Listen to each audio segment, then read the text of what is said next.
regardless of what function we're carrying, how it's all going, we said we're here for it. We did. And we're in it together. We are.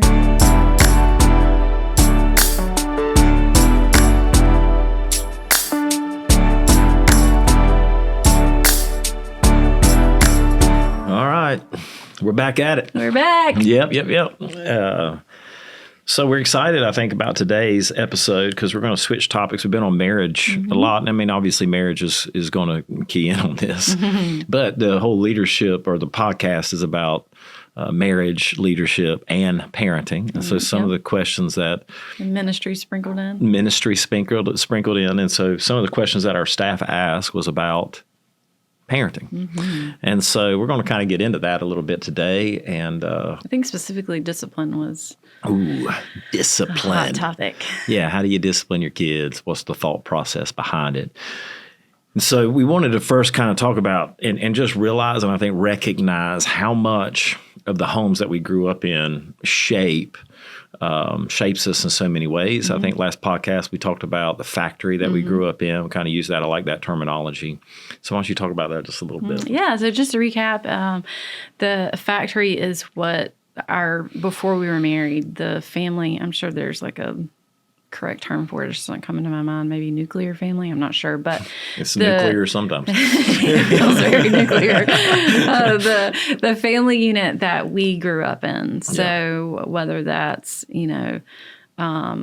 mom, dad, siblings, whether that's single mom, whether that's divorced parents, whatever that looks like for you, that would be considered your factory that you came from before getting married and having your own kids. Yeah. And so I think it's important, like when we come to how we grew up, the discipline of our home, how our home operated, there's a lot of families that anger was prevalent in, that the discipline was anger-based. There was a lot of families that the parenting style was kind of let them do whatever they wanted to do. Those are always the kids I wanted to go over to their house. Permissive. Yeah. Like you could go over there and unlimited Coca-Colas, unlimited. I had one friend that his mom kept like Dr. Pepper in the fridge, and she just let us drink as much Dr. Pepper as we wanted. We had Pepsi galore. Yeah, it was. Yeah. Everybody came to my house. Sugar overload, Yeah, so we all kind of came from that perspective. We all experienced different types of things. But when it comes into parenting, it shapes us. And it's one of the things that it's one of the things that we've argued over the most. Oh, yeah. By far. Yeah. So just for context, because we are certainly not professionals and we are just talking through, I think, just our own perspective and what we've kind of learned along the way for us. So we have 2 boys. We don't have any girls. No girls. 16-year-old and a 10-year-old. So we don't know what we don't know either. So we don't have adult children. Like I said, we don't have any other girls in the house besides me and Ruby. Yeah. Sweet Ruby. So I think just to make everyone aware of the conversations that we're going to have, especially today, we only have the context that we have. Yeah, so for sure. Just to set that up. Well, and I think the first thing that we just want to reiterate over and over again is that where you came from is going to shape a lot of your thoughts. And so, really working on yourself and being aware of like what you're feeling, but not led by your feelings when it comes to how you deal with your children, how you parent your children. And then really, the thing that we've had to work on the most is to get in unity together. And when we get in these things, like I know that you think that baby that you have is just precious, and I know they look sweet, but in a lot of ways, they're going to be the most divisive thing in your family. They have been for us. Yeah, they are. And I think that's like, and I say that playing, but we're all born into sin. So Scripture is clear. And so they're born with a will. They're born with like a will, a desire, and that bend in them, like in all of us, is to selfishness. It's to what we want. And so part of the role of parenting, and just to be very just blunt with it, is to break that will. And to not allow that will to rule your house. And that's really tough for parents because the place where the enemy has the most freedom is when there's disunity between mom and dad. Mm-hmm. And we can agree on a lot of stuff, but how we parent our kids has many times been the hardest place. Yeah, I think a lot of that does have to do with our different factories and how we grew up. I grew up in a consequence-based home. Mm-hmm. And yeah, you did.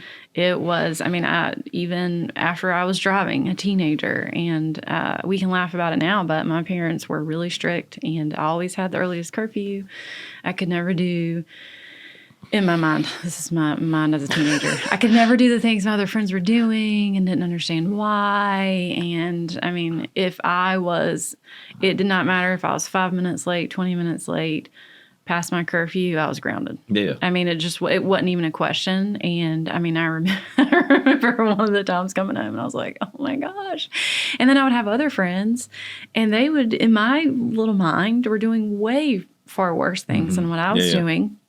And their parents would talk a big game and then back off. There'd be no bite it's like, to that oh, bar. well, your car's getting taken away or you're grounded for a month. And it was, they were grounded for a couple days, and out of convenience for the parents, they were like, oh, no, you can have your car back. That's right. Whereas when the home I grew up in, it was not that way. I mean, I remember getting grounded for a month and, my mom had to drive me to school. And I mean, it was, I think, from what I remember, my parents might remember it differently, it was every bit of a month. Yeah. I knew, and it did shape the choices that I made for sure. Yeah. And a lot of that was out of fear. I didn't want to get caught.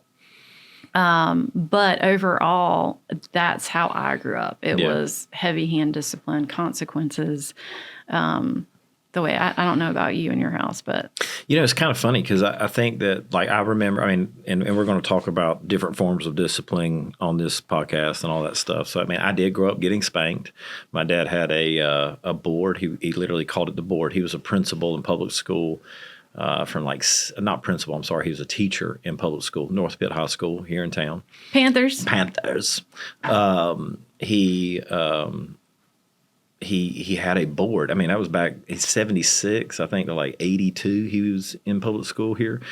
And he was actually known to be the spanker of the school. Oh, no. Oh, yeah. Yeah. This is crazy. He probably enjoyed that a little too much. Yeah. And so he had a board, and literally it was, I mean, I remember it being 17 feet long, but it wasn't that long. It's like 4 foot, probably 3 foot long. 3 feet? It's probably 3 feet. No. Yeah, it was 3 feet for sure. And it was about this wide, so it was probably about like 6, 7 inches, 8 inches wide, and it had a handle. And it literally had masking tape on it, and on it was written the board. Wow. And you could hear it coming from a mile away. Like you could hear it cutting through the wind. And it made a slap. And so I remember that. I didn't get that as a young kid. I got that probably starting I bet she's like 5, 6 on. I would get spanked. But I also remember as I got into my teenage years, there were consequences. I think my mom was a lot more like consequence based. My dad, because of the wrestling between a father-son, he was much more like blow up. Like we would blow up at each other and then we would say we're sorry and there wouldn't be as much bark to the bite, surprisingly enough, and so bite to the bark. I'm sorry, bite to the bark.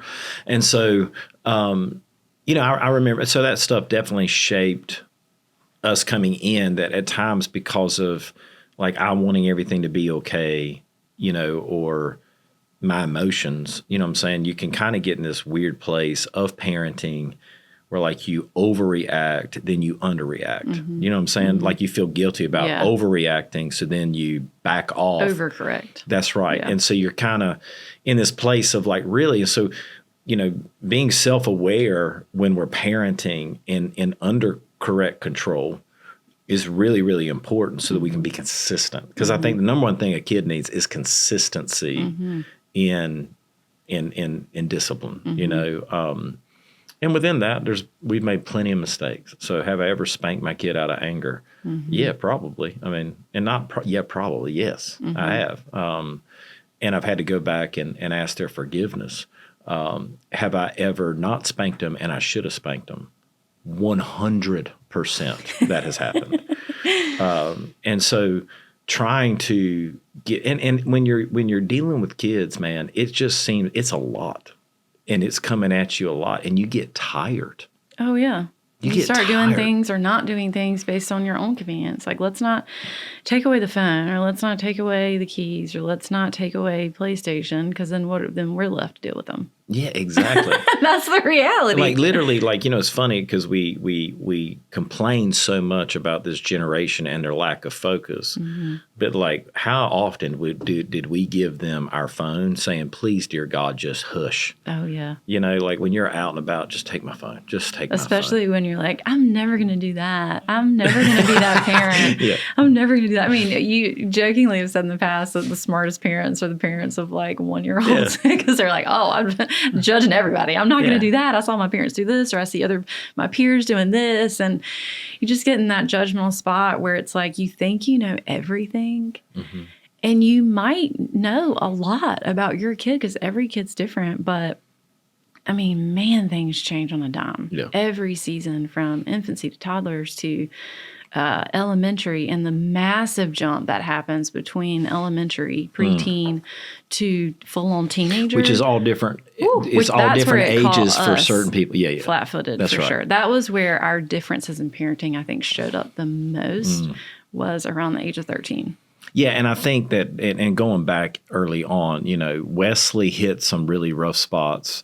When do you think Wesley's rough spots were? He's our 16-year-old. So when do you think like his ages were that it was really tough with him? Because there's certain times where like they're angels, and then it's like a light switch flips, and they're like, oh my Lord, who has possessed my child?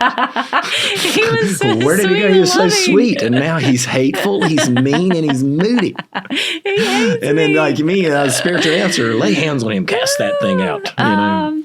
It happens, I'd say, different times throughout. I think, I mean, obviously everybody talks about the 2s and 3s, and that, I mean, don't get me wrong. I thought his age was harder at 3 than 2. For way sure. harder at 3 than 2. People say the terrible And then, 2s. I don't think that's always true. And then it would pop up again around starting school because, you know, they're around other kids and they pick up on So other like things. 6. And 6. Yep. And then it came back around at the age of 10. When they start making that shift and start to differentiate from parents, and they start trying to, which is a natural thing and it's a good thing. They're starting to have their own identities and not just, you know, the cute little blonde hair, blue-eyed boy that I'm used to. Yeah. So we're at that with David right now. But, you know, he's trying to discover who he is and, you know, what he thinks, and kind of pulling away a little bit from, you know, identifying as just like our kiddo. Yeah. And then 14 was really hard with Wes. 14 was really tough with him.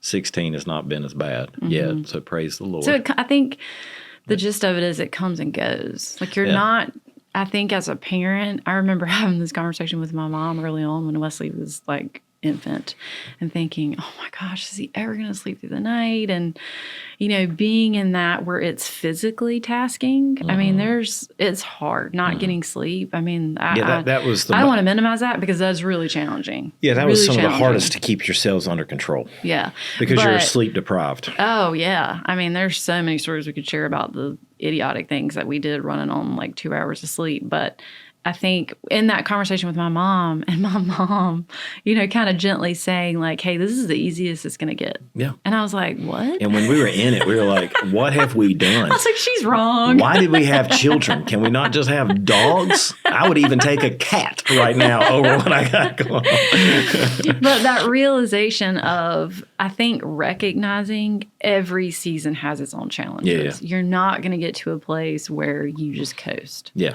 So I think that's important. So we're not minimizing whatever stage that you're in with parenting. There's real challenges at every stage. Yeah. So some of the cheat codes for us a little bit, and then we're going to get into some we got another worksheet that we're going to attach to the podcast to kind of help you figure this out. But one of the cheat codes that early on we adopted, and I would just say this, please hear this wisdom to everybody that's out there. You don't know what you don't know. Like you really don't know.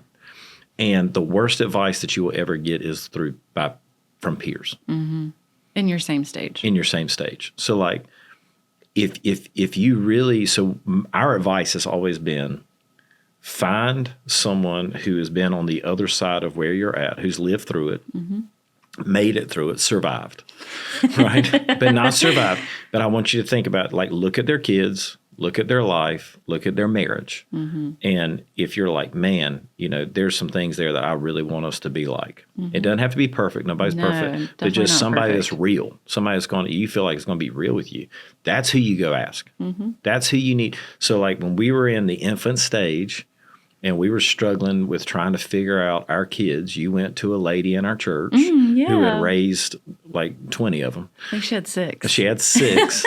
And you sought her counsel, and she literally took you under her wing for like, 6 months or whatever, trying to get Wesley. Yeah, well, it goes back to, again, and I know we talked about this in the last episode, I have a hard time asking for help. And but I think you've always really done well with that with our kids. Well, yeah, after learning the hard way. Yeah, I think falling flat on my face, you know, after having Wesley and, you know, thinking like, oh, you know, how hard can it be? We'll figure it out. It's, you know, God's gift to us, you know, I should know all these things. And that's definitely a myth that moms believe is I should be feeling a certain way, doing a certain thing. And if I'm not, then I've like missed the mark. But I remember her saying, you know, mom of 6 kids. And she said, hey, you know, if you ever want any help or if you ever want to sit down and talk, you know, I'm more than willing to. And about, I'd say 4 weeks into Wesley being born, I realized very fast. I did not know what I was doing. And I felt like I was drowning. And I met with her, asked to meet with her, and I was like, please, you know, just please go to coffee with me. And she was so, I'd say kind, not nice. Yeah, that's good. Because I know a lot of times, like, just being nice is telling somebody what they want to hear and just encouraging them through it. And she actually was kind to me and said, okay, this is what I want you to do. I want you to keep track of his schedule for the next week, and then we're going to get back together, and then we're going to talk about it. And here's some things I want you to do. Here's some things I'd recommend not doing. These are some challenges ahead. And she was honest with me and told me things I really didn't want to hear, things I really didn't want to do. But I built a relationship with her that were hard. And I think that's the thing is, like, sometimes we lean towards our peers or Google because we don't want to reach out face to face and have that contact or liberal with parenting somebody. books that are raising children nobody wants. Yeah. And so we formed a relationship. And I mean, even when I had David and Wesley are 6 years apart, she was just as much. And that was kind of a whirlwind too, because I had been out of the game in the baby game for 6 years. And she was so, again, just generous with her time. And so I think, to your point, there's always going to be people that God's going to put on your path. And now I don't talk to her hardly ever anymore. No. And that's just because a lot of it's proximity. Well, it was just a season. It was a season. And it was a season, but God will give you someone or a couple or a family, if you have eyes to see that and if you're praying for that, that, you know, but you got to be the first one to ask. And I think that's the uncomfortable thing. You got to step out there and do it. Yeah, you have to step out there and do it. And I would just say is, like, what I get concerned about for young parents today is they have so many voices and so many opinions. And the truth is, like, so much information, so much expectation. Yeah. Like, guys struggle. Like, when I first had Wesley, I didn't like him. I loved them, but I didn't like them. And I mean, I say this, and like people look at me like I'm terrible. But when I talk to guys quietly and in private, they feel the same way. I get fathers that call me all the time. They're like, I did not connect with my kid when he first came out. Yeah. And I'm like, yeah, because they just stole your wife. And I say that, but it's true. Like, there was that place where I was like, oh, I have to share her, and I don't want to share her. And so, like, you know, there's that place of how do you live into that and deal with that reality? Like we said, that we're aware, but we don't live into our feelings, but we recognize our feelings and don't make our feelings bad. Yeah. And so that way we can really then kind of work through what's going on in our heart. But I remember, like, a father looking at me and saying, you know, the same thing happened with me. And you are always good to listen to, like, 1 or 2 trusted voices instead of ask the opinion of 40. Yeah. Because when you when you start asking, like, a lot of people for their opinion, what you're really looking for, and I'm just to the point, is you're actually looking for someone to agree with you instead of leaning to the voice that you don't want to listen to. That's the place you're supposed to live. And so, in that scenario early on, we learned that, man, we're going to have to really do some hard things that are outside of our comfort zone. But we early on with Wesley figured out that, man, it really helped. And it was hard and it was painful. I remember one night, we let Wesley cry through the night, which might get us canceled because we said it. That's very taboo now. It's very taboo now. But I don't think we'd be married. I don't know if he would be alive right now if we hadn't done that. And I say that in jest, but we did it together. We did it together. And I think that's the premise of whether you're talking about discipline, anything, staying in unity together, doing something together is that's the first step. Yeah. That's and key. And you cried through the night and we held each other. And my gosh, we sat outside that door. Yeah. And then it changed our lives from that moment on because he started sleeping through the night. Yeah. And what I would just say to all of us is really what we're getting at, guys, is fear-based parenting is the worst parenting. And so there's so much fear, like I'm going to mess up my child. I can guarantee you as a pastor, based on the word of God, you are. No matter if you're perfect. No matter if you're perfect. The perfect father was alive in the garden and his kids decided to do something stupid when they sinned. The same thing with the prodigal son. He was a great father and the son wanted to leave. So this isn't about fear-based parenting. We're not going to be perfect. There's going to be brokenness in our children's lives. The grace and mercy of God is enough in those situations. Doesn't mean we break them on purpose. Yeah. But there are those times where, man, if we're parenting out of fear, parenting out of reaction to our past, parenting out of fear for culture, or out of fear for people's opinions, then we're never going to be the parents that God has called us, you and me, to be together. And that's really, really important. And so early on, you're going to really have to decide, are we going to parent based on God's word? Are we going to parent based on culture's perspective and thoughts? And what our neighbors doing. And what our neighbors doing. That's a big one in the teenage years. Oh. You get played hard. I'm the only one that can't do this. Or I'm the only one that, That's right. And so I think that, for us, we've really journeyed through this, and in a lot of ways, it's tested us the most in our marriage of our different parenting styles, which has a lot to do with how we grew up in our factory. But then what do we do when we come into it? And so I would say, and we're getting ready to get into some real nuts and bolts things. But I made this statement in a message not too long ago. We will either ignore our past and thus repeat it, or we will react to our past and thus do something worse, or we will learn from our past and become wiser for it. And I love that thought, honor your father and mother, Ephesians 2. And speaking to that, that is such an important concept when it comes to how we discipline our kids, is that, man, we believe our parents did the best that they knew how to do. Did they make mistakes? 100% they made mistakes. Is there even childhood pain that we have from those mistakes? Yes. But the truth is, part of my healing, I can go back there and I can let the Lord reveal himself in that place. But really, the biggest thing is that I honor my mom and dad so that I'm released from any judgment from it. I'm released from any reaction to it. And then me and you begin to work on what are we going to do together and the us that God's called us to be and how we're going to parent our kids. Okay. And we talked about a few episodes ago about leaving and cleaving, right? Leave and cleave. What I loved about what you did is that, listen, your mom, both of our moms, I mean, they've raised us, right? And we love them.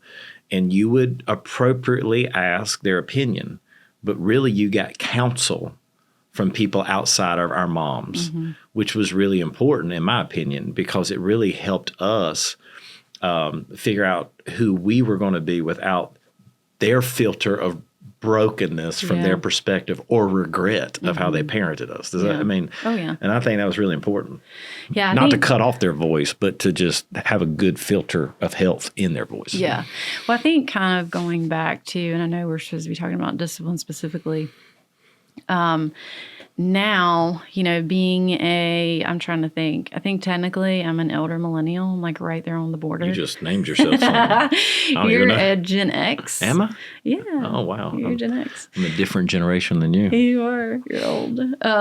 But now there's, this wave of millennial parents that were raised by boomers. And, it was, put your big girl pants on, deal with it. Don't talk about your feelings. Do it because I said so.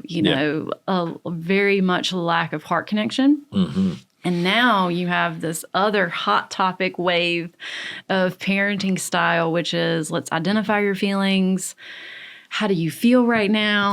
How your friend bit you? How do you feel? And it's much more feelings based, which, in theory, I think that sounds good. In theory. And I think there are some good things from it. So there's a book I'm going to talk about in a minute called Raising Emotionally Strong Boys, where I know boys specifically struggle to identify their feelings. And so there is some good things with helping boys specifically. Again, we don't have girls. I can't really speak to that. But helping boys articulate how they're feeling so that they can do something different other than just a physical reaction. Yeah, they have to be aware of what they're feeling. You have to be aware, but I think guided by it. You can't be guided by it and you can't be led by it. So if our first response to our kid doing something quote unquote wrong is tell me how you feel and not the truth or God's word in it, then we're training them to identify their feelings and be led by it if we're not careful, other than, which I think you've got some things on your notes, but it goes back to your point of if we have parents that have been raised a certain way and then they're parenting out of reaction in a completely different way, that's not the answer either. No. And I get concerned because if we're not careful, and every parent, every couple has to decide how they will discipline. But God's word is pretty clear, and it's our podcast, so we'll get to read it. This is just our thoughts. This is our thoughts. This isn't a guide on how to. Yeah, for sure. And I think Proverbs 13:24 says, "Those who spare the rod of discipline hate their children, and those who love their children care enough to discipline them." And so like this topic of how are we going to discipline our kids? And now, has that scripture been used? I mean, spare the rod, spoil the child. Well, that's the highlight. But I want you to hear again, those who spare the rod of discipline. So let's just say maybe the rod is not actually just spanking. Maybe it is the rod of discipline. It's a metaphor for discipline. What discipline are we going to enact upon? And those who love their children care enough to discipline them. But I would say that Lauren and I very strongly believe in spanking our children. We don't like to use our hand. We don't like to use a belt. I did say this in a message not too long ago. I didn't get any hate email that I know of unless Jay got it and threw it away. But you can literally order a paddle on Amazon. It was a blessing because it's a really nicely built paddle. Because what we want to do is that in that moment, it's funny, I was having a conversation with David not too long ago. In fact, he did something. And it's funny, I gave him two options. You remember this? And I said, hey, look, you can either have this, which will last, I think it's like PlayStation. You're either going to get your PlayStation taken away for like 5 days, or you can get a spanking. And I said 2 licks, and it's over. And he said, he said he thought about it for a minute, like he really thought about it. And he said, I'll take the spanking. And I was like, all right. And so we went upstairs, I spanked him, and he cried, and then I loved on him, and it was over. And the reason why my dad would always say, I really believe in spanking is because he said you pay the consequence for the action and it's over. It's done. And it's done. Where a lot of times when you ground a kid or when you do a different consequence, restriction or whatever, which we do. We do that too. We don't always, it's not, the thing we always go to is not spanking. Yeah. There were some times early on when they were younger that was the go-to, and there was some specific reasons why. And I'm going to talk about that in just a minute. But I think that's why my dad said, it's like we don't want that consequence to linger. It doesn't linger with God. There is consequences for sin, but it doesn't linger. It's not like it's held over our head for a long period of time. And it was interesting that David connected that in that moment. But we don't spank out of emotion. If I'm spanking out of anger, then I've allowed it to go on too long. Mm-hmm. Like at the end of the day, I haven't done it fast enough. Shorten the no. Shorten the no, which was great. My mom would always say, like, if you're struggling with your emotions, you need to shorten the no. That's right.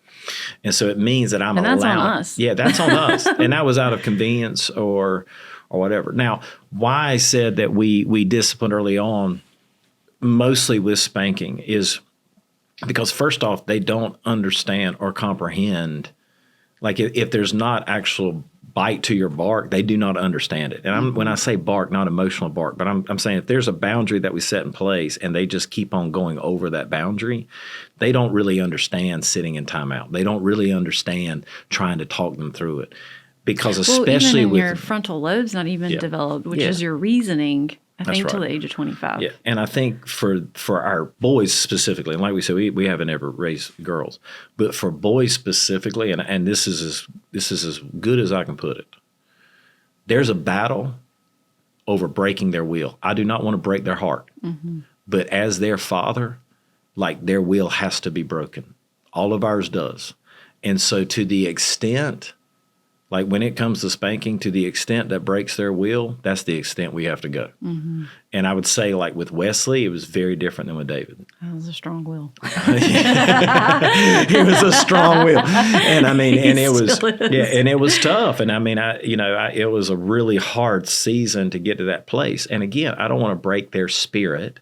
I don't want to break their heart, but I am breaking their will. But talk a little bit about that and how it actually played out, because I thought and again, we're not perfect, you're not perfect, you didn't always do it perfectly, but for a majority of the time, I thought it was really great how you handled discipline. So you wouldn't spank out of anger, you would take a time out and get yourself together. Take a time out, go up to your room. And kind of just go in separate spaces. And then after it was over, you would sit with them and be like, I love you so much. And y'all would have a heart connection after, or try to. Yeah.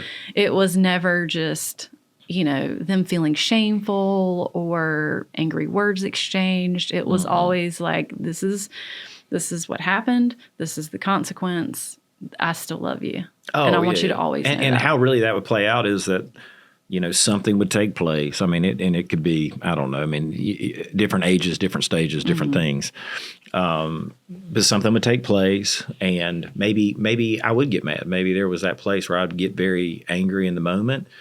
And so I would say, all right, go to your room, and then I would, try to cool down. Everybody would cool down, take a TO. And then they would, I would call them back downstairs. And I'd say, hey, you're going to get 2 licks. It's going to be your discipline. Very country. Yeah, 2 licks.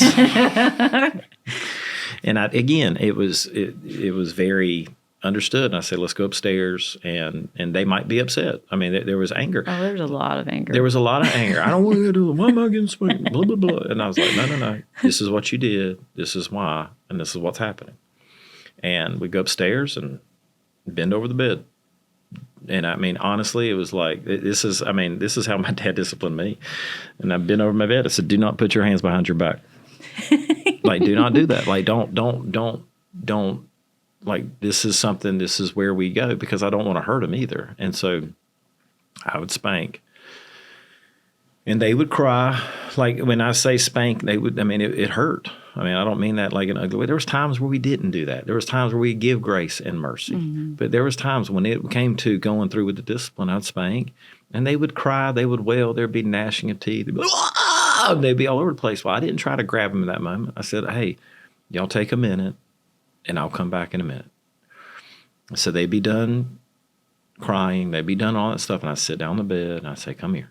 Get on my lap. I love you, and we're okay. This is nothing. I want what's best for you. I believe the best for you. And they'd say, I'm sorry, Daddy, and all those things. And the thing that I began to learn is that their heart posture after the discipline was very different than their heart posture of trying to get out of the discipline. So one was compliance on this side. It was sorry because they didn't want to pay the discipline. The other was a heart posture of like, I understand. And so I'd say, like, we're big proponents of it. Hebrews speaks to it, man, talks about, you know, God's forms of discipline and how he goes through the scourging, the different levels of discipline of God, that if we don't listen here, it goes to this place, it goes to this place. And what I'd say is, like, that's a really important concept, that the consequences get worse as the boundaries get pushed. And if God deals with us that way, then how much more so do we need to make sure that we're reflecting that with our children? And again, that doesn't mean that we don't operate in grace. It doesn't mean that we don't operate in mercy at times, because there was many times that, like, hey, I should give you a spanking, but you're not going to get one, or, you know, different things. We had a thing with Wesley the other day where we backed off the consequence that we had set a little bit. We compromised on the consequence we had set. And so, you know, being led by that, but being discipline based and being in unity about discipline is, like, super important. And we think that keeping it simple so that they understand it, to understand that there's boundaries in our home. You will listen to our boundaries. Like, I care about your feelings, but I will not be governed by your feelings, because that's not the real world. I'm sorry, but, like, if you're trying to raise your kids around their feelings, they're not going to make good adults. I mean, that is not even the world that we live in. And so there is that place where that's our responsibility, and that is very important. But getting the anger out of the home. So if you're an angry parent, if you're frustrated, if you're tired, you need to shorten the no, not lengthen the no. Because you'll get in a place that you're responding with emotion, and then you feel terrible about responding in emotion, which means you're just inconsistent all over the place, and kids do not do well with inconsistency. Well, I think even in this book, it talks about, when you said that, it just made me think of, there's a part in there where it says kids learn more from observation than information. And I think if we don't want our kids to be led by our emotions, and we can't discipline out of being led by our emotions either. And I think when you're trying to connect with a kid and help them articulate emotions and feelings and validate it, but also remind them, hey, I understand what you're saying and I can see how you feel that way, but this is our family's value and this is what we've agreed to do, instead of it being like, well, just let's have an hour conversation and just tell me how you feel and let me coddle you and prevent you from having to walk through hard things. And if we're not careful, we're preventing our kids from building resilience and trying to keep them from going through hard things. And we went through that recently with Wesley. There was something that happened at a school he was at.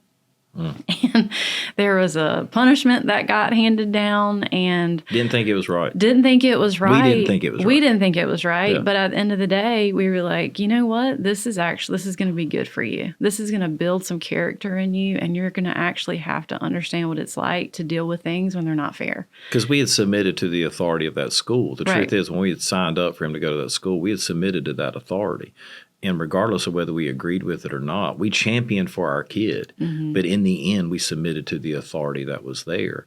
Which is very counterintuitive. Which is very counterintuitive, but it's very important. And I think, and it's because and that's what I told him. I said, hey, man, at the end of the day, you did the deed, you get the consequence. And I said, I don't necessarily agree with it. I told him that. Do you remember that? We told him, we don't agree with it. But the he truth knew the is, expectation. But you knew the expectation going in. And so we're going to pay this consequence, and we're going to have good hearts about it. Yeah. Yeah. And that's really, really good. Why don't we, diving into that, and there's a lot of probably questions that we'll get asked, maybe some comments. But why don't we talk a little bit about parenting styles? Because I think that's really kind of important, and it's really helped us, even like recently with Wes, kind of getting back to this thought. Oh, yeah. So for us, and I think we mentioned this earlier, the main thing is not necessarily you taking our word for it or you basing your discipline based on how you were raised. It really is coming into unity with your spouse, seeing what God's word has to say, and y'all doing it together. Hey, can I just deal with that? I thought this was good. I don't think you saw this, but strengths of happy versus unhappy couples regarding parenting. So listen to this. This is crazy. Parenting issues. First question. I am satisfied with how children rearing is shared. Percentage of happy couples, 89%. Unhappy couples, 36%. My partner focuses as much on our marriage as on our children. Happy couples, 63%. Unhappy couples, 32%. We agree on discipline. Happy couples, 59%. Unhappy couples, 30%. We agree on how to provide financially for our children. Happy couples, 60%. Unhappy couples, 38%. Children do not create major problems in our marriage. Happy couples, 61% because they're in unity. Unhappy couples, 38%.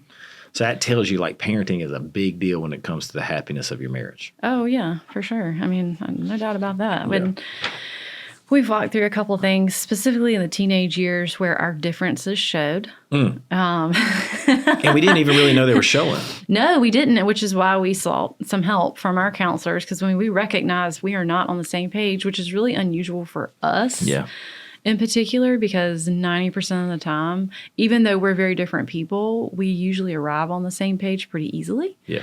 And a lot of that's from just skills that we've learned. But when it came to specifically parenting a teenager, man, that thing popped. Well, so it's because of our past. It was because of how we were raised as kids of ourselves. And so when we talked to our counselors about it, he said, hey, I've got a chart that I want to show y'all because I think this is what you're really battling. Yeah, and so we're gonna put this, attach this to the website or the podcast, but parenting styles. So there's tough love and there's tender love. So it's a 4-box quadrant. Tough love on one side, tender love on the other. Our goal is to be balanced in these two, but it's very difficult. So the first one is parenting style, rigid, too tough, low on tender. Do you know anybody like that? I don't. I really got to rack my brain on that. Yeah, I have no idea who that would be. Maybe it'd be a passionate, beautiful redhead. So she would be high on tough love, low on tender love is what that really means. Neglectful. So that is really the worst of both. It's low on tough love, low on tender love, because neglectful parents are uninvolved, distant, busy, absent. Okay. Listen, I really need to challenge our guys in that. A lot of times when guys lean to their work, they become neglectful in their home. And so like maybe they don't mean to be, but they kind of leave the home to the mother or the mom or the wife. And then because they're doing this, and I think you got to be very careful. Like at the end of the day, the best discipline in the family will always come from the father. And then really, if you're a single mom and you're listening to this stuff, which is really good, then God wants to give you some strong male influences with your children that can really help in that way. All right. Then the tender love. This would be high on tender love, but low on tough love. This is permissive. Too much tender, low on tough. Do you know anybody like that? That would be me. Okay, I'm like that I like to be liked, even by my children. So I can end up in that place where I really like to be liked. And it's hard like that. So some of my hardest times with Wes has been as he's gotten older because, he is trying to differentiate from me, which is difficult to do with, who we are in Greenville and just in our personalities. I think boys, too, specifically get competitive with their dads. Yeah, he's totally competitive. And funny thing is, he's just as competitive for your affection as anything. And I think with me for your affection. So, but I mean, that's a God-given thing in him, but I can kind of be way too chill on him because I really want him to like me because I feel like I need to keep connection with him as he goes through this season, which is true in some ways, but it's very important that we do it the right way. Right. Instead of me just let him do whatever he wants to do.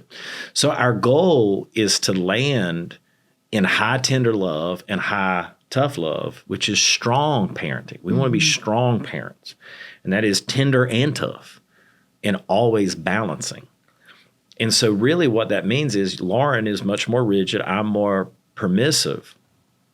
We are at our best when we work together and come in unity on our parenting instead of allow the busyness of our life to keep us from working together, which happens especially this season with baseball going on, and they're all over the place.